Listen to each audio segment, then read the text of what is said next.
آخری چیز یہ ہے کہ جذبہ خدمت کو پیش نظر رکھتے ہوئے ہمیں اپنی ذمہ داریوں کو ادا کرنا ہے۔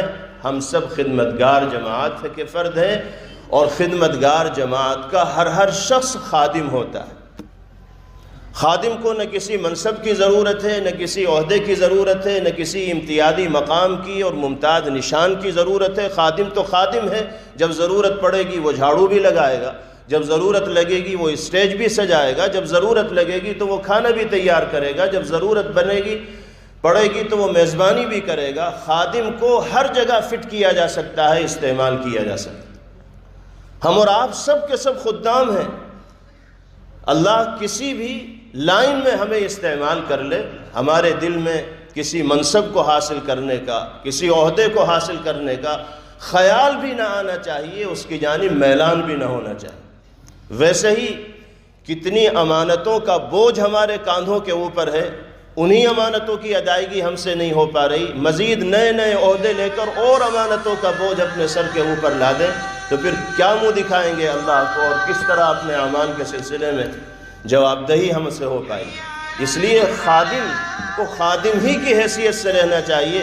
اس میں جتنی آزادی ہوتی ہے، جتنا اطمینان ہوتا ہے، جتنا سکون ہوتا ہے، عہدے پر اور منصب پر آنے کے بعد اتنی آزادی رہتی نہیں۔ دسیوں طرح کی ٹینشنیں ہوتی ہیں، فکر ہوتی ہے، ہر آدمی اسی کو ذمہ دار قرار دیتا ہے، جس نے چاہا بند کمرے میں بیٹھ کر انگلی اٹھائی اسی آدمی پر، چاہے اس کا بیچارے کا کہیں سے کہیں تک کوئی ہاتھ نہ ہو، لیکن چونکہ وہ ذمہ دار ہے اس لیے اچھائی اور برائی سب اسی کے سر منڈ دی جاتی ہے۔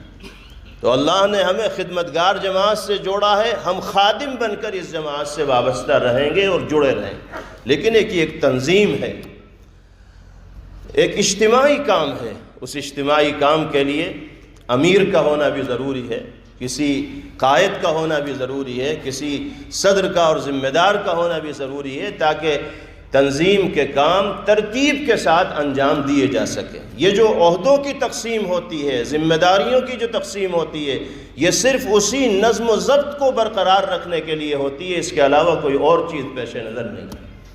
جب اس جذبے کے ساتھ ہم جڑیں گے اور کام کریں گے تو بغیر کسی عہدے پر رہتے ہوئے بڑے سے بڑے کام کرنے کا موقع اللہ ہمیں مرحمت فرمائے۔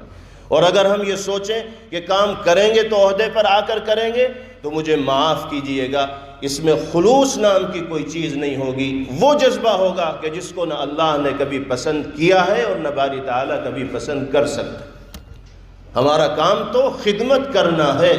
اللہ جس حیثیت سے بھی ہمیں خدمت کرنے کا موقع دیں گے ہم اس کو اپنے لیے سعادت سمجھیں گے، اور خدمت کے میدان کو اللہ کی مرضی کے مطابق گرم کرتے رہیں۔ اللہ پاک اسی جذبے کے ساتھ بار بار ہم سب کو جڑنے کی اور جمع ہونے کی اور آپسی اتحاد و اتفاق کے ساتھ ایک دوسرے کا رفیق بن کر زندگی گزارنے کی توفیق نصیب فرمائے۔ چونکہ انتخابی اجلاس کا موقع ہے اور مجھ سے یہ کہا گیا ہے کہ انتخابی عمل کا آغاز بھی تمہیں کرنا ہے، اس لیے میں مناسب یہ سمجھتا ہوں کہ پچھلے ٹرم میں جس طرح ہمارے مخدوم و محترم حضرت مولانا محمد عاقل صاحب دامت برکاتہم العالیہ، جو جامعہ بدر العلوم گڑھی دولت کے محتمم بھی ہیں اور شیخ الحدیث بھی ہیں اور دارالعلوم دیوبند کے رکن شورا بھی ہیں، میں مناسب سمجھتا ہوں ایک خادم ہونے کی حیثیت سے کہ حضرت کا نام ہی آپ کے درمیان پیش کر دیا جائے۔ اللہ تعالی ہمارے ان اکابر کی عمروں میں برکت عطا فرمائے اور ان کی رہنمائی میں ہم سب کو مزید زندگی گزارنے کی توفیق عطا فرمائے۔